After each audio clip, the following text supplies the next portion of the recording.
आपने महसूस किया होगा कि जो लोग अच्छे कर्म करते हैं वो परेशान रहते हैं, वहीं जो बुरे कर्म करते हैं वो खुशी से रह रहे होते हैं।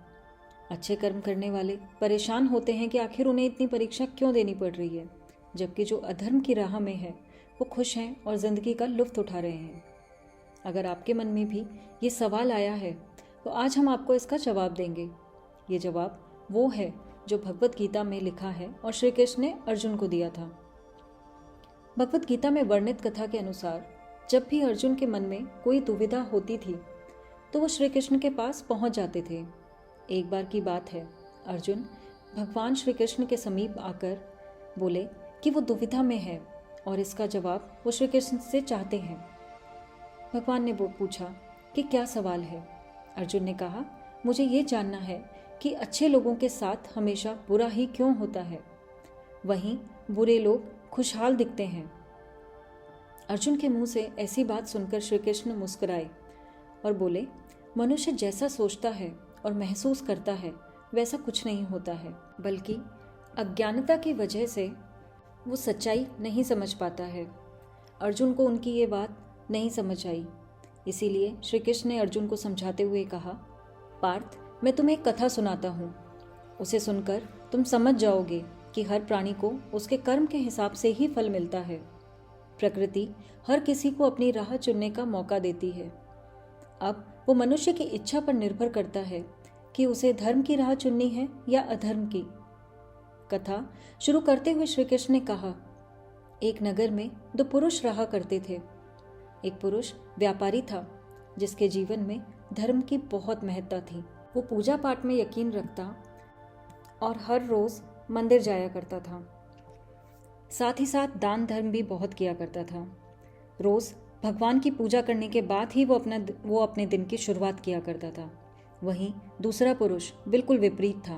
वो हर रोज मंदिर तो जाता था, लेकिन पूजा करने के लिए नहीं, बल्कि मंदिर के बाहर से जूते चप्पल चुराने के लिए। उसे दान और धर्म से कोई लेना देना नहीं था। समय बीतता गया और एक दिन बहुत जोर की बारिश हो रही थी। इस वजह से मंदिर में पुजारी के अलावा और कोई नहीं था। ये बात जब दूसरे पुरुष को पता चली तो उसने कहा कि ये सही मौका है मंदिर का धन चुराने का। पंडित से नजर बचाकर उसने मंदिर का सारा धन चुरा लिया। उसी समय धर्म कर्म में विश्वास रखने वाला व्यक्ति भी मंदिर पहुंचा।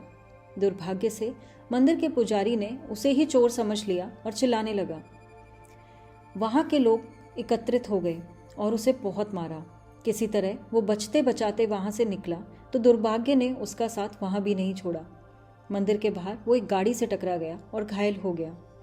फिर वो व्यापारी लंगड़ाते हुए घर जाने लगा तो रास्ते में उसकी मुलाकात उस पुरुष से हुई जिसने मंदिर से धन चुराया था। उसने कहा, आज तो मेरी किस्मत चमक गई, एक साथ इतना सारा धन मिल गया। ये सब देखकर उसे बहुत बुरा लगा और उसने अपने घर से भगवान की सारी तस्वीरें निकालकर बाहर फेंक दी। कुछ सालों बाद दोनों ही पुरुषों की मृत्यु हो गई। मरने के बाद जब दोनों यमराज की सभा में पहुंचे और भले पुरुष ने दूसरे व्यक्ति को देखा तो उसे बहुत गुस्सा आया। उसने क्रोधित होकर यमराज से पूछ ही लिया, मैं तो हमेशा अच्छे कर्म करता था, दान में विश्वास रखता था, उसके बदले जीवन भर मुझे अपमान और दर्द ही मिला, और इस व्यक्ति को नोटों से भरी पोटली, आखिर ऐसा भेदभाव क्यों? इस पर यमराज ने कहा, पुत्र, तुम गलत समझ रहे हो। जिस दिन तुम्हारी गाड़ी से टक्कर हुई थी वो दिन तुम्हारे जीवन का आखिरी दिन था, परंतु तुम्हारे अच्छे कर्मों की वजह से तुम्हारी मौत सिर्फ एक छोटी सी चोट में बदल गई थी। तुम इस दुष्ट व्यक्ति के बारे में जानना चाहते हो? दरअसल इसके भाग्य में राजयोग था, मगर इसके कुकर्मों और अधर्म की वजह से वो सिर्फ एक छोटी सी धन की पोटली में बदल गया। कथा सुनाने के बाद श्री कृष्ण अर्जुन से कहते हैं, क्या अब तुम्हें तुम्हारे सवालों का जवाब मिल गया? ऐसा सोचना कि भगवान तुम्हारे कर्मों को नज़रअंदाज कर रहे हैं, ये बिल्कुल भी सत्य नहीं है। भगवान हमें कब क्या किस रूप में दे रहे हैं मनुष्य को समझ में नहीं आता है, मगर आप अच्छे कर्म करते रहिए तो भगवान की कृपा हमेशा आप पर बनी रहेगी। इसीलिए अपने अच्छे कर्मों को बदलना नहीं चाहिए, क्योंकि उसका फल हमें इसी जीवन में ही मिलता है। इसीलिए मनुष्य का फर्ज है कि वो हमेशा अच्छे कर्म करते रहे, क्योंकि श्री कृष्ण ने गीता में भी बताया है कि किसी के द्वारा किया गया कर्म कभी बेकार नहीं जाता, चाहे वो कर्म अच्छा हो या बुरा,